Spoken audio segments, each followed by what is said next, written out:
Hello friends, मेरा नाम आशीष और आप देख रहे हैं अपना यूट्यूब चैनल ऑनलाइन अपडेट। तो गाइज, आज की इस वीडियो में हम यह बात करने वाले हैं कि देखिए, जो फोर्थ सेमेस्टर के जितने भी स्टूडेंट हैं, हिंदी का उनका पेपर है 13 तारीख को, छठे महीने में 13 जून को उनका पेपर है।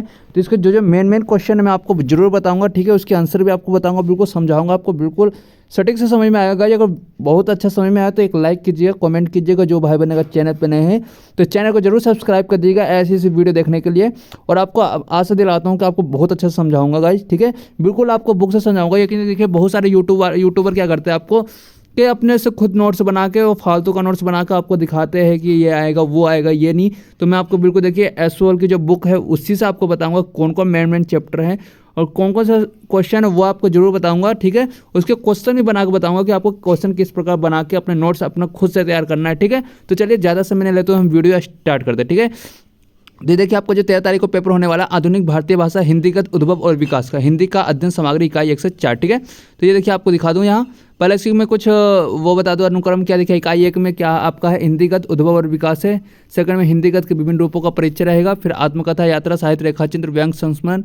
इकाई 2 में आपका जुलूस है, मलबे का मालिक, मैं हार गई, ठीक है। और इकाई 3 में आपका उत्साह, अशोक के फूल, रहीमन, पानी रखिए, ये आपका। और इकाई 4 में आपका यात्रा वृत्तांत, चिड़ों पर चांदनी, व्यंग, भोलाराम का जीव और नाटक अंधेर नगरी। तो ये आपके होने वाले हैं कुछ सिलेबस। तो चलिए हम स्टार्ट करते हैं, ठीक है। तो ये देखिए, आपको पहले मैं आपको बता दूं हिंदी गद का उद्भव और विकास, इसमें जो मेन टॉपिक वो मैं आपको सिर्फ बताऊंगा, ये नहीं कि पूरा बुक आपके सामने पढ़ दूंगा, इसलिए आपको भी बोरिंग फील होगा। इसलिए मैं आपको जो मेन क्वेश्चन इसका जो रहेगा वो आपको पॉइंट में करना, कैसे करना वो भी आपको वीडियो में बताऊंगा। बस वीडियो पे ऐसे ही बने रहिएगा, ठीक है। तो ये देखिए, मैं कुछ बता दूं पहले, मेन टॉपिक मैंने देखा था गाइज। चलिए यहाँ से हम स्टार्ट करते हैं। बाकी ये सब आपको अगर देखना हो तो देख लीजिएगा, लीजिए मैं दिखा देता हूँ।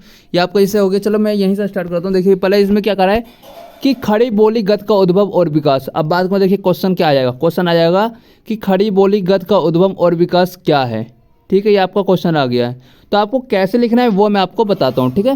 तो चलिए जैसे देखिए, इसमें बिल्कुल लाइन में लिखा हुआ, पॉइंट में आपको समझाया नहीं गया, लेकिन मैं आपको इसमें पॉइंट में समझाऊंगा और पॉइंट में आपको बताऊंगा, ठीक है।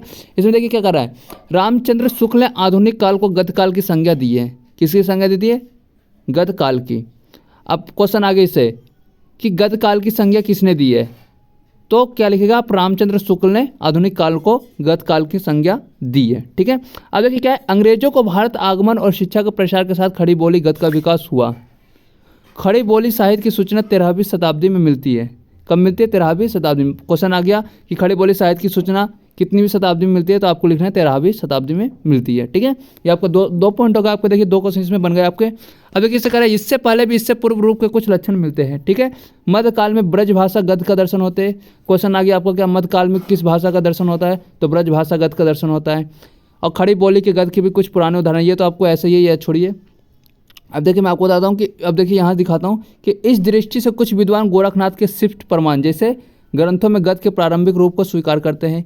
महादेव, गोरख पुष्टि, अभय, मात्रा, जोग आदि ग्रंथों में खड़ी बोली के शब्दों और शैली को देखा जा सकता है। तो 16वीं 17वीं शताब्दी में ब्रज भाषा गद की रचनाएं भी मिलती है। अब क्वेश्चन आगे कि 16वीं 17वीं शताब्दी में किस भाषा की रचनाएं मिलती है, तो आपको ब्रज भाषा की गद की रचनाएं मिलती है, ठीक है। तो ये आपका हो गया। ये आपको अपने हिसाब से पढ़ के और लिख लेना, अपने हिसाब से बना लेना है, ठीक है। अब देखिए मैं आपको अब दूसरा बताता हूँ, दूसरा हेडिंग कि फोर्ट विलियम कॉलेज। बाद को क्वेश्चन आ गया कि फोर्ट विलियम कॉलेज क्या है, ये फोर्ट विलियम कॉलेज किस प्रकार है, या कुछ भी आप बना सकते हैं अपने हिसाब से क्वेश्चन। तो आपको देखिए मैं इसके बारे में पूरा बताऊंगा। देखिए इसमें कह रहा है कि 1800 ईस्वी में अंग्रेजों ने कलकत्ते में फोर्ट विलियम कॉलेज की स्थापना की थी। क्वेश्चन देखिए आपका बन रहा है बिल्कुल साफ साफ। क्वेश्चन क्या बन रहा है यह मैं आपको बता दूँ कि देखिए क्वेश्चन जैसे आ गया कि 1800 ईस्वी में कलकत्ते में कौन सा कॉलेज की स्थापना हुई थी, तो आपको लिख लेना है कि 1800 ईस्वी में अंग्रेजों ने कलकत्ते में फोर्ट विलियम कॉलेज की स्थापना की थी। या तो ऐसे लिख लेना है फोर्ट विलियम कॉलेज की स्थापना कब हुई थी, तो 1800 ईस्वी में अंग्रेजों ने कलकत्ते में किया था।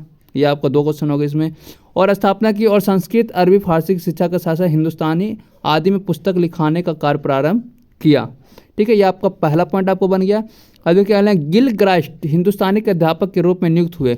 उन्होंने हिंदुस्तानी के अंतर्गत उर्दू को विशेष महत्व दिया, किंतु बाद में विलियम्स क्राइम ने उर्दू के स्थान पर हिंदी को प्रमुखता दी और इस पर हिंदी को महत्व मिला। फलता भाषा में पुस्तकों तैयार करने की योजनाएं बनी। इसके अंतर्गत लल्लू लाल ने प्रेम सागर और सदल मिश्र ने नासिक हेप्तान लिखा। लल्लू लाल ने लगभग 11 कृतियाँ लिखी। क्वेश्चन आपका बन रहा है कि लल्लू लाल जो थे सन 1756 से 1825 तक, उन्होंने लगभग कितनी कृतियाँ लिखी, तो आपको लिखना 11 कृतियाँ लिखी है। हिंदी गद्य के दृष्टि से प्रेम सागर का ही विशेष महत्व है। इसकी भाषा का एक नमूना प्रस्तुत जो है, महाराज जिस काल बाला 12 वर्ष की हुई है, तो ये मुख चंद्र की ज्योति देख पूर्णमासी का चंद्रमा छविहीन हुआ है। ठीक है, तो ये आपको लिख लेना अपने हिसाब से बना के। ठीक है, अब देखिए फोर्ट विलियम के बारे में और भी है, ये आपको पढ़ लेना है। ठीक है, अब देखिए फिर मैं दूसरी हेडिंग आपको बताता हूँ कि ईसाई प्राचक और खड़ी बोली गद्य। अब मैं इसमें क्या कर रहा है कि देखिए गाइस कि ईसाई जो प्राचक है उसकी खड़ी बोली गद्य क्या है, वो आपको आगे क्वेश्चन में तो आपको कैसे लिखना है, तो ये मैं बता दूं कि फोर्ट विलियम राजकाज के लिए हिंदी गद्य का विकास करा रहा था, तो ईसाई मिशनरी धर्म प्रचार के लिए गद्य निर्माण में योग दे रहे थे। जो 1766 में पहला ईसाई प्रचार केंद्र कलकत्ते के पास श्री रामपुर में स्थापित हुआ। इसके बाद उनका तांता लग गया। 1811 में बाइबल का हिंदी अनुवाद छपा, जो ईसाइयों ने शुद्ध हिंदी का परिचय दिया। ठीक है, तो बाइबल के चौथे संस्कृत को भूमिका में स्पष्ट लिखा गया।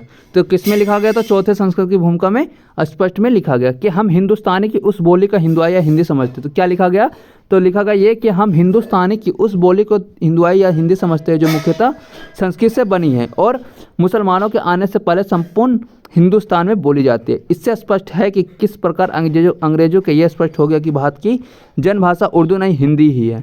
इनकी भाषा को उदाहरण दृष्टि में जो उदाहरण ये आपको देख लेना है। ठीक है, ये देखिए आपको देख लेना, अपने हिसाब से पढ़ भी लेना है और नोट्स भी कर लेना है। ठीक है, बिल्कुल आपको दिखा रहा हूँ। आप देखिए मेन हेडिंग आता है आपको इससे क्वेश्चन आ गया, आर्य समाज क्या है या आर्य समाज कौन थे, कैसे थे, ये आपका क्वेश्चन बाद बना लिया या आ गया तो आपको क्या लिखना है। देखिए बिल्कुल आपको सटीक आंसर आ रहा है कि देखिए लिखना है, पहला पॉइंट आपको डाल देना, पहले आर्य समाज हेडिंग बनाना, उसका पहला पॉइंट लिखना है क्या है कि ईसाइयों के धर्म प्रचार के समांतर हिंदू जनता के बीच आर्य समाज ने महत्वपूर्ण कार्य किया।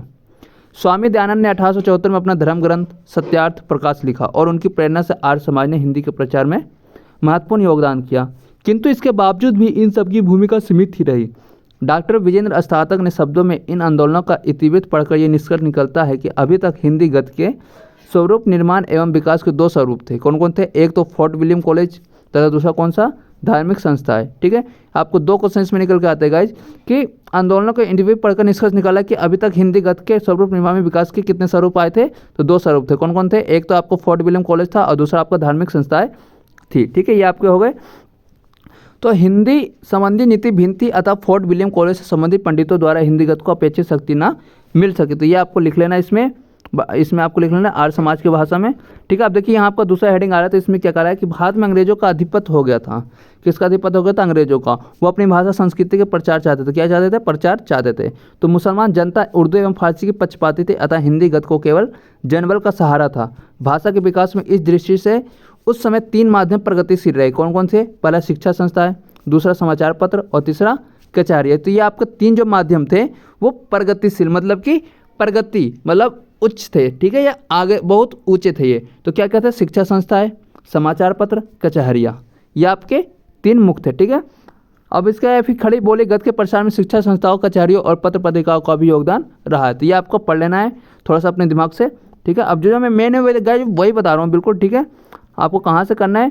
अब देखिए हमारा आता है दूसरा चैप्टर, ये आपका पहला चैप्टर में बस आपको यही तक बताया गया है। ठीक है, नेता का राज लक्ष्मण सिंह और दूसरे का राजा सूर्य प्रसाद सितरोही जो है आपको कर लेना है। ठीक है, अपने हिसाब से। अब देखिए तो हमारा दूसरा चैप्टर हम स्टार्ट करते हैं। दूसरा चैप्टर क्या कर रहा है, हिंदी गद्य के विभिन्न रूपों का परिचय। अब बात मतलब आपका क्वेश्चन आ जाएगा क्या कि हिंदी गद्य के विभिन्न रूप क्या है। तो पहला आपको ये लिखना है गद्य की प्रतिष्ठा का युग, जो 1874 से 1900 के बीच चला था। अब इससे मैं इसके बारे में थोड़ा बता दूं कि भारतीय हिंदू से पूर्व का काल गद्य के स्थिर हो जाने का युग था। जो भारतीय हिंदू हरिश्चंद्र के नेतृत्व में हिंदी गद्य में नया निखार आया और उसके कई विधाएं विकसित हुई। इससे पूर्व साहित्य के नाम पर हिंदी में केवल काव्य की संपदा मात्र थी। भारतीय हिंदू युग में गद्य की विविध विधाओं, कहानी, नाटक, उपन्यास, निबंध आदि में रचना होने लगी। साथ ही इतिहास, भूगोल, धर्म, पुराण, जीवनी, यात्रा, गणित, राजनीति जैसे बहुमुखी विषयों को लेकर भी लेखन होने लगा। ठीक है, तो भारतीय हिंदू ने इस लक्ष्य को पूर्ति के लिए स्वयं 3 पत्रिकाएं, कविवचन सुधा, हरिश्चंद्र मैगजीन और हरिश्चंद्र चंद्रिका निकाली थी। देखिए आपका क्वेश्चन बन रहेगा इसमें क्या कह रहा है कि भारतीय हिंदू इस लक्ष्य की पूर्ति के लिए स्वयं कितने पत्रिकाएं तैयार किए थे, 3 पत्रिका। कौन कौन, पहला कविवचन सुधा, दूसरा हरिश्चंद्र मैगजीन और तीसरा हरिश्चंद्र चंद्रिका को निकाली थी। तो और उसे गद्य पद में काव्य, प्राचीन वृत्त, राज संबंधी विषय, नाटक, विधा और कला पर लेख, लोकनीति, इतिहास, परिहास, गद्य और समालोचना सभी से संभूषित किया था। तो ये आपका बहुत मेन टॉपिक ही आपको ध्यान से पढ़ना है। ठीक है, तो ये आपको कुछ बताए गए हैं जो जितने भी हमारे कवि वगैरह थे तो उनके कितने वर्ष से कितने तक रहे। अब देखिए लास्ट में आप उपन्यास आता है, जैसे उपन्यास में क्या लिखना है, भारतीय हिंदू युग के बारे में आपको क्या लिखना है, तो आपको ये लिखना है कि हिंदी में भारतीय हिंदू से पूर्व से कथात्मक पुस्तक लिखी गई थी। पहला पॉइंट, वह आधुनिक उपन्यास और कहानी से मिलती जुलती होने पर भी उनसे भिन्न थी। दूसरा पॉइंट, वास्तव में उपन्यास और कहानी पश्चिमी साहित्य की देन है। तीसरा पॉइंट, भारतीय युग में जो उपन्यास लिखे गए उनमें उपन्यास विधा का उचित निर्वाह था होने के कारण उन्हें सच्चा उपन्यास नहीं कहा जा सकता। यह आपका पांचवा पॉइंट हो गया। सच तो यह है कि हिंदी में वास्तविक उपन्यास की रचना सर्वप्रथम प्रेमचंद ने ही की थी। ये छठा पॉइंट हो गया। ऐतिहासिक दृष्टि से लाला श्रीनिवास दास का परीक्षा गुरु ही हिंदी का पहला उपन्यास माना था। ये आपका सातवां पॉइंट। तो ये आपको बहुत सारे पॉइंट से बनेगा, बस आपको ध्यान से पढ़ना, ध्यान से मेरी बात सुनता आपको, और आप ध्यान से सुनेगा तो गारंटी दे रहा हूँ मैं 100 में से 100 कि आप जरूर अच्छे से अच्छे मार्क्स पास कर सकते हो। ठीक है, तो ये आपको कुछ है। अब देखिए फिर परीक्षा गुरु के बारे में थोड़ा सा आपको पढ़ लेना है, और जो मेन है मैं आपको बताऊंगा। ये भारतीय हिंदू के बारे में कहा गया है, तो भारतीय हिंदू के बारे में अगर आपका क्वेश्चन आ गया, ये आएगा जरूर, ये इतना तो मैं कह रहा हूँ। और ठीक है, ये आ गया तो आपको ये लिख लेना है इसके हिसाब से। ठीक है सर, देखिए गाइस मैं तो ये कहूँगा कि आपको पॉइंट बाय पॉइंट ही लिखना है। अब देखिए दूसरा हमारा युग आ गया, कौन सा युग है दूसरा, द्विवेदी युग।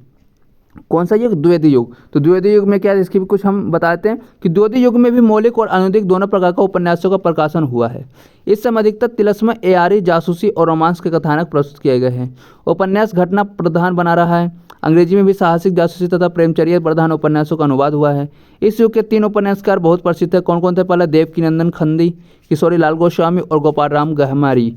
खन्नी जी ने चंद्रकांता सतती तथा भूतनाथ नामक तिलस्म और यारी के रोचक उपन्यास कई भागों में प्रकाशित किए थे, और इन उपन्यासों के पहले में भारतीय हिंदू काल में उन्होंने नरेंद्र मोहिनी, वीरेंद्र वीर आदि उपन्यास लिखे थे। ठीक है, ये कुछ हो गए। अब देखिए आपका तीसरा कौन सा युग आता है, किशोरी लाल गोस्वामी युग। तो किशोरी लाल जो गोस्वामी युग थे उनके बारे में क्या है, तो ये आपको पढ़ के लिख लेना है। ठीक है, ये आपका हो गया। अब ये देखिए ये आपका फिर ये जहाँ देखिए मैं ये बताऊंगा, जहाँ जहाँ आपका हेडिंग चेंज रहेगा वहाँ से आपको पढ़ के ना अच्छे से नोट्स बना के अगर बनाना चाहो तो, और नहीं तो पढ़ना चाहो तो हमारी आवाज़ को सुनी रहो, उसी प्रकार आपको पढ़ के ये आपको लिख लेना। कुछ मैं आपको देखिए बिल्कुल बुक से बता रहा हूँ, ये नहीं कि आपको नोट्स बना रहा हूँ अपने मन से बता रहा हूँ, ये नहीं बिल्कुल गाइस, आपको बिल्कुल सटीक आंसर बुक से मिला रहा हूँ। आपको इतना मान लीजिए कि बुक से ही आपका क्वेश्चन आता है और बुक से ही आप पढ़ के जाएगा तो इसको लिखिएगा तो बहुत अच्छे मार्क्स आपको मिलने के बहुत चांस रहते हैं। ठीक है, तो ये आपका हो गया। ये अभी द्विवेदी युग के बारे में बता रहा है गाइस। ठीक है, द्विवेदी युग में देखिए क्या क्या और हुआ था, ये आपको है दिया हो गया है कि द्विवेदी युग में भी अधिकतर साधारण जनता का मनोरंजन और मनोविदों के लिए घटना प्रधान उपन्यास लिखे गए थे। उनमें कथा का रस तो था, किंतु चरित्र चित्रण का सौंदर्य, समाज का नहीं सही अंकत और उपन्यास का परिपक्व शिल्प नहीं था। ठीक है, ये आपको कुछ द्विवेदी युग के हो गए। ठीक है, अब देखिए हमारा तीसरा युग आता है। तीसरा युग क्या था, प्रेमचंद्र युग। क्या है, प्रेमचंद युग। तो प्रेमचंद युग में क्या है, द्विवेदी युग के अंत तक हिंदी के मौलिक और अनुदित दोनों प्रकार के उपन्यास काफ़ी संख्या में लिखे जा चुके थे। जो मौलिक उपन्यास अनेक प्रकार के और अनेक विषयों पर थे। उपन्यास क्रमशः जीवन और समाज के निकट आ रहा था, परंतु अब भी उसमें बहुत सी त्रुटियां थी। प्रेमचंद्र के समय से विशेषकर उनके सेवा सदन के प्रकाशन काल से हिंदी कथा साहित्य में एक नए युग का आरंभ होता है। जो प्रेमचंद ने ही उपन्यास में मानव मन का स्वाभाविक एवं सजीव अंकन आरंभ किया था, उन्होंने ही पहली बार हिंदी उपन्यास में घटना और चरित्र का संतुलन स्थापित कर मनोविज्ञान का उचित समावेश किया था। तो आपको प्रेमचंद युग के बारे में ये भी आपको देखिए मैं दिखा देता हूँ, और आपको इसी प्रकार प्रेमचंद युग के बारे में आपको लिख लेना है। ठीक है, और देखिएगा मैं बार बार बोलता हूँ आपको पॉइंट में लिखना है, जितना पॉइंट में लिखिएगा उतने आपको बहुत अच्छे मार्क्स मिलेंगे। आपको बिल्कुल बुक से बता रहा हूँ सटीक आंसर। ठीक है, तो ये आपको देख लिए कर लेना है। देखिए प्रेमचंद प्रारंभ में उर्दू के लेखक थे और कहानियाँ लिखते थे, और उर्दू में उनके कुछ उपन्यास भी थे प्रकाशित हुए थे। बाद में उन्होंने हिंदी में लिखना प्रारंभ किया था। उनके महत्व उपन्यास, सेवा सदन, प्रेम आश्रम, ये सब जो मेन है ना वो आपको लिख लेना, वही आपको लिखना है। ये नहीं कि पूरा ये कॉपी भर देना, ये सब फालतू चीज़ से लिखना है। ठीक है, ये नहीं लिखना है। ये प्रेमचंद के बारे में हो गया आपका। ठीक है, देखिए प्रेमचंद युग के अन्य उल्लेखनीय उपन्यासकार थे, क्या क्या थे तो मैं आपको बता दूँ। पहला था विश्वभरनाथ शर्मा, कौशिक प्रसाद, निराला, सुदर्शन, चतुरेशन शास्त्री, वृंदावन लाल वर्मा, प्रताप नारायण श्रीवास्तव, सियाराम शरण गुप्त, पांडे बेचन शर्मा, उग्र भगवती प्रसाद वाजपेयी, गोविंद बल्लम पंत, राहुल सातकृता और जितेंद्र। ये तो आपको जरूर आराम से पढ़ लेना, जरूर ये लिखना है ये चीज़ जो मैं आपको बताया हूँ। ठीक है, कि ये आपको लिख के आना जरूरी।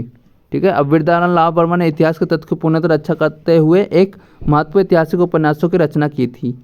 ठीक है, जो उन्होंने विराटा की पश्चिमी झांसी की रानी की थी। कचनार, मृगन्यानी, माधवी, सिंधिया आदि उच्च कोटि के ऐतिहासिक उपन्यास लिखे थे। ये किसने लिखा था, वृंदावन लाल वर्मा ने। अब प्रसाद जी ने क्या क्या लिखा था इसमें भी देखिए रहा गया है। फिर सियाराम शरण गुप्त है, उन्होंने क्या लिखा उसके बारे में दिया गया है, वो आपको पढ़ के लिख लेना है। ठीक है, ये देखिए सियाराम जी का।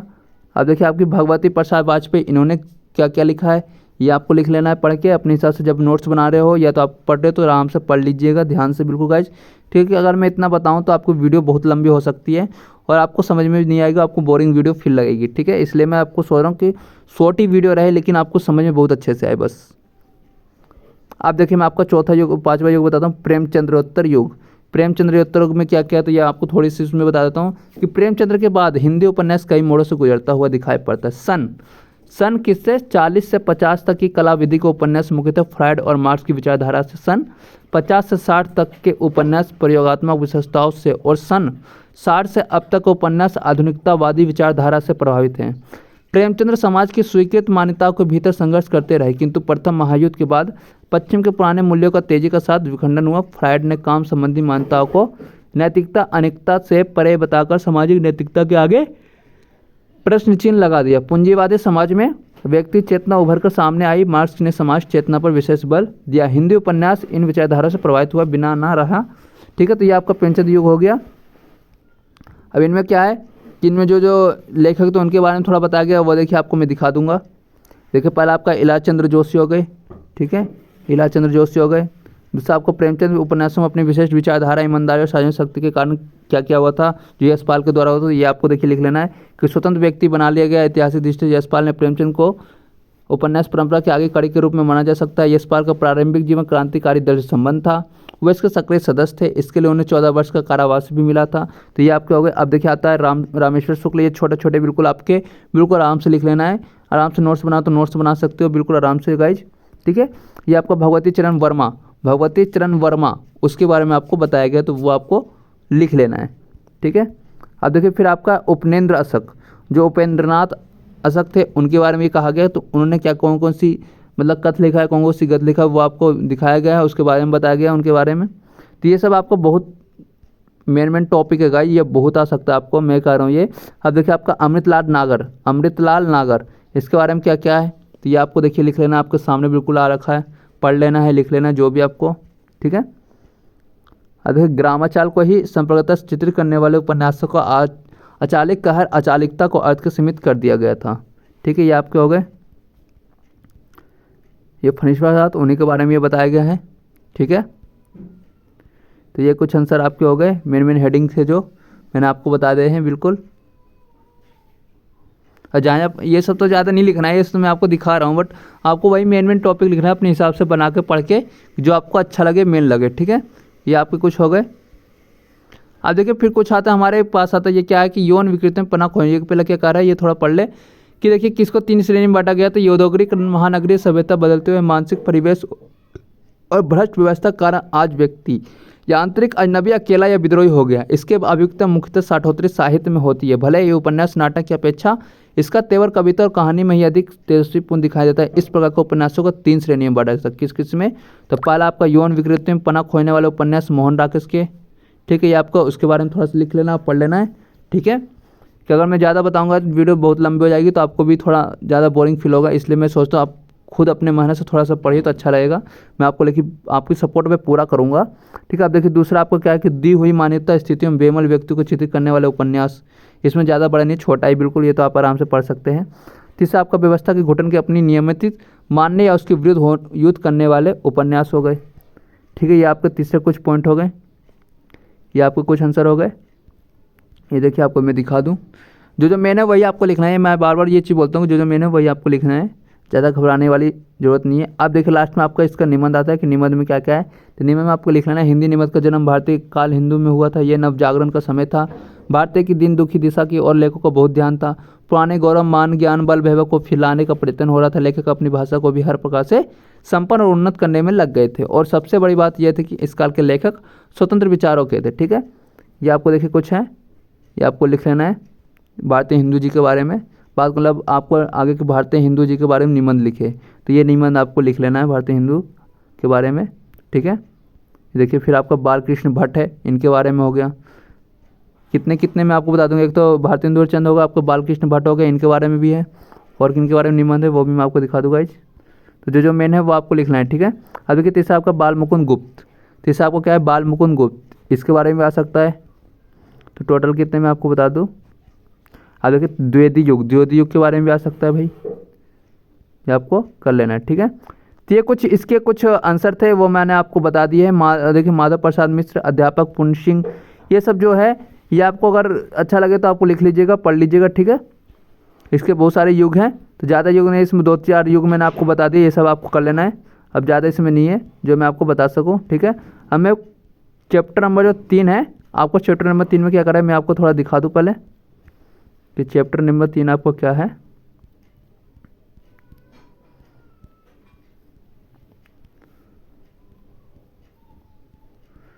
चैप्टर नंबर 3 आपका आ जाएगा गाइज,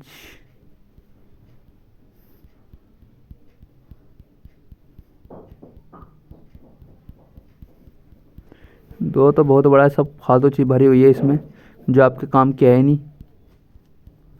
चले हम यहीं से दिखाते हैं आपको, ठीक है। तो इस चैप्टर नंबर 3 में क्या कर रहा है कि आत्मकथा, यात्रा, साहित्य, रेखाचित्र, व्यंग, संस्कृत। तो इसकी मैं वीडियो जल्दी आपके सामने लाऊंगा, ठीक है।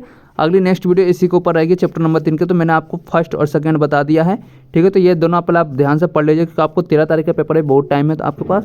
तो इसकी वीडियो मैं जल्दी आपकी लाऊंगा। और वीडियो अच्छी लगी तो कमेंट कीजिएगा कि आपको और कौन सी वीडियो लाए, किस प्रकार का वीडियो लाए, वो हमें कमेंट में बताएगी सर कि आपकी कमेंट पर हम उस वीडियो पे गौर कर सके। तो थैंक यू सो मच। अगर वीडियो अच्छा लगे तो लाइक, कमेंट, शेयर, और जो भाई बहन चैनल पर नहीं है तो चैनल को सब्सक्राइब कर दीजिएगा। Thank you so much. जय हिंद, जय भारत।